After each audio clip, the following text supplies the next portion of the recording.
You know what's interesting? Some communities just feel different when you walk into them. They don't just look nice, they feel like home. Creating that environment takes more than good amenities. It requires thoughtful balance between engagement and governance, something many boards struggle to achieve. Let's talk about what really makes communities work. As board members, you need to manage finances and enforce rules. That's the foundation. But you're also navigating complex social dynamics. The most effective associations understand something crucial. Community connections matter, but they must be structured carefully.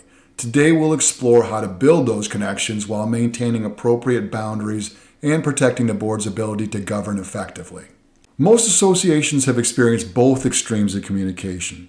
Too little leaves residents feeling in the dark, while unstructured channels can quickly become complaint forums that undermine board authority.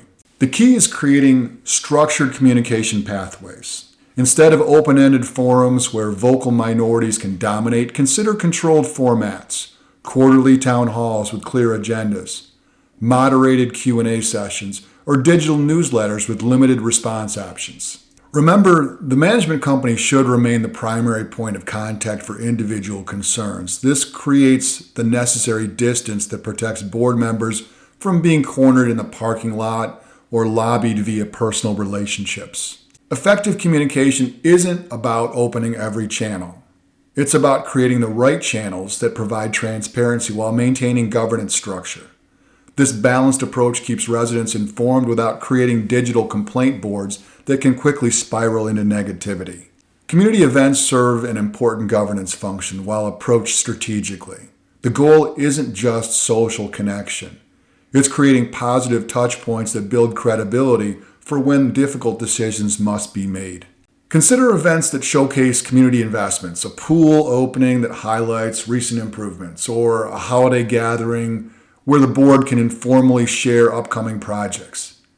These contexts create positive associations with board leadership. Events should be structured with clear beginnings and endings to prevent them from becoming impromptu grievance sessions.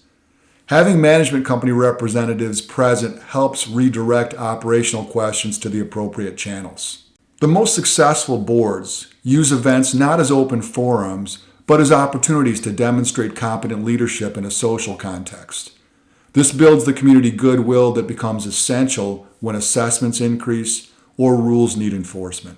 Gathering resident input is important, but without boundaries it can paralyze decision-making. The goal is targeted feedback, not endless discussion. Instead of open-ended questions like, what should we improve? Try focused inquiries. We're considering these 3 pool furniture options. Which do you prefer? This approach acknowledges resident voices while maintaining the board's decision-making authority. Consider periodic surveys with specific questions rather than constant input channels. This creates defined feedback periods followed by clear decision-making phases where the board can deliberate without constant lobbying. Remember that boards are elected to make decisions, not implement community consensus on every issue. The most effective boards listen thoughtfully, then act decisively, making it clear when feedback is being gathered and when decision-making phases have begun. Building a connected community while maintaining effective governance requires finding the right balance. Too much distance creates resident resentment, while too much access can undermine the board's ability to function. Work with your management company to create structured engagement opportunities that support rather than hinder your governance responsibilities.